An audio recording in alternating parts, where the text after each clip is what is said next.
आज हम बात करेंगे आईडीएफसी मिड कैप फंड के बारे में। एनएफओ का जो इशू है 28 जुलाई 2022 से सब्सक्रिप्शन के लिए ओपन हुआ है और 11 अगस्त 2022 तक सब्सक्रिप्शन के लिए ओपन रहेगा।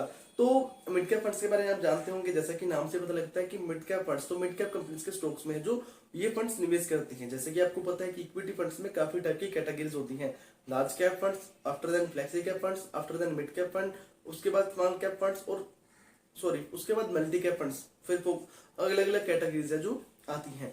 तो mid cap funds comparing to large cap funds, इनमें रिस्क थोड़ा ज्यादा रहता है, क्योंकि लार्ज कैप कंपनीज वो होती हैं जिनमें जो है ब्लू चिप कंपनीज के स्टॉक्स हैं, उन फंड्स में रखे जाते हैं अच्छी कंपनीज क्वालिटीज के स्टॉक बाय मार्केट कैपिटलाइजेशन, जो काफी बड़ी कंपनीज होती हैं 1 लाख करोड़ से जिनकी ज्यादा मार्केट कैपिटलाइजेशन होती है। यानी कि आप सीधी बातों में बात करें तो लार्ज कैप कंपनीज के स्टॉक्स जो है ब्लू चिप कंपनीज के स्टॉक्स होते हैं वो लार्ज कैप फंड्स में रखे जाते हैं। बट मिड कैप फंड्स जो होते हैं मिड कैप कंपनीज के स्टॉक्स में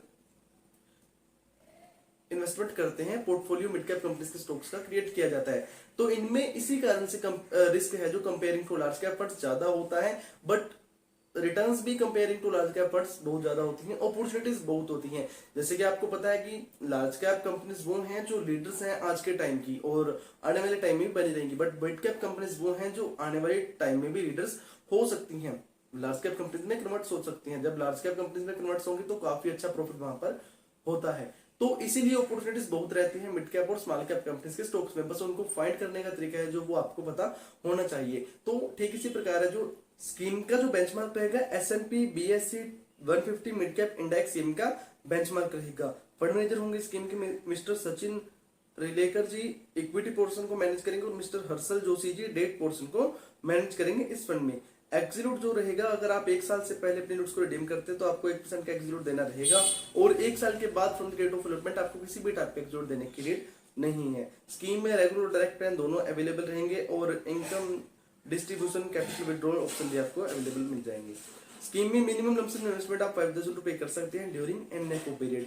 स्कीम का जो इन्वेस्टमेंट ऑब्जेक्टिव है, the fund seeks to generate long term capital appreciation by investing predominantly in equity and equity related securities of mid cap segments. There is no assurance of guarantee that the objective of the scheme will be realized. तो scheme का investment objective है वो capital appreciate करना है investment करके mid cap equities में और equity linked securities में ऑफ मिड कैप सेगमेंट्स। तो जैसे कि आपको पता है कि mutual fund investments are subject to market risk, तो किसी भी टाइप की गारंटी या सिक्योरिटी नहीं रहती कि जिस स्कीम का इन्वेस्टमेंट ऑब्जेक्टिव है वो अचीव होगा या नहीं होगा। फंड मैनेजर जी के बारे में थोड़ा सा जान लेते हैं। जैसे कि आपको पता है कि फंड मैनेजर हैं जो स्कीम को मैनेज करेंगे। मिस्टर सचिन रिलेकर जी सीनियर फंड मैनेजर है जो कि फंड हाउस में। Sachin is an industry expert with over 20 years of experience. He has been managing funds across the market cap spectrum and focuses on quality companies that can generate superior long-term returns. At IDFC AMC, Sachin manages IDFC Flexi Cap Fund, IDFC Infrastructure Fund, IDFC Balanced Advantage Fund, and IDFC Equity Saving Fund. Before joining IDFC AMC, he was the Chief Investment Officer at LIC Mutual Fund. Sachin is a CFA and has completed his Master in Management Studies from Bajaj Institute of Management Studies after qualifying engineer from Shivaji University. तो scheme की information document और presentation का link है मैं description box में आपको दे दूंगा। Investment करने से पहले आप उनको एक बार अच्छे से रीड जरूर कीजिए। अगर हम बात करें मिड कैप सेगमेंट में कौन सी अपॉर्चुनिटीज हैं, तो अगर हम बात करें 3 ईयर रिटर्न्स के बारे में, मिड कैप कंपनीज ने मिड कैप सेगमेंट ने जो है 16.7% की रिटर्न्स पॉजिटिव रिटर्न्स डिलीवर की, और वहीं लार्ज कैप ने 11.5% की।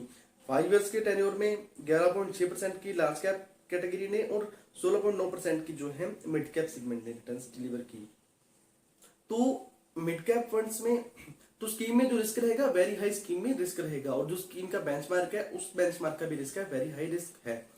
तो मिड कैप फंड्स अच्छे हैं लॉन्ग टर्म के लिए, अपॉर्चुनिटीज काफी है, रिटर्न्स है जो comparing to large cap fund ज्यादा आपको यहाँ से मिल सकती हैं, बट रिस्क भी है जो comparing to large cap funds वो ज्यादा है।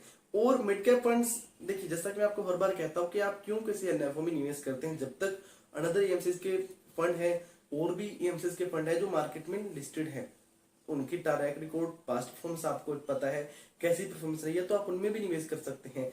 अनदर ईएमसीज के बहुत ईएमसीज के जो फंड है मिड कैप फंड्स मार्केट में ऑलरेडी लिस्टेड है, आप उनकी परफॉर्मेंस को चेक करके उनमें निवेश कर सकते हैं।